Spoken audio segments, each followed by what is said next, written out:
बाज़ औक़ात शैतान ज़हन में एक वसवसा डालता है, हम अपनी इस्लाह खुद कर सकते हैं, हम इल्म वाले हैं।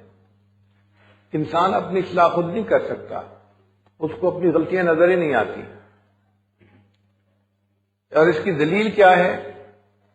एक तालिब इल्म जब इम्तिहान देने के लिए बैठता है तो वो अपनी नजर में पेपर को बिल्कुल ठीक ठीक हल करता है।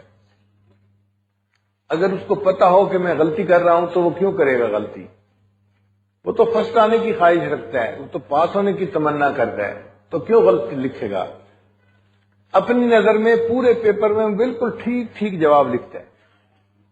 और जब वही पेपर उस्ताद के हाथ में जाता है तो उस्ताद उसको काट के उसके नंबर कम कर देता है और शागिर्द फेल हो जाता है। और फिर वो एक्सेप्ट करता है कि हाँ, उस्ताद ने मुझे फेल किया, वाकई उसने ठीक किया। खुद लिखते हुए नहीं पता चला, जब उस्ताद ने चेक किया तो उसने बताया कि ये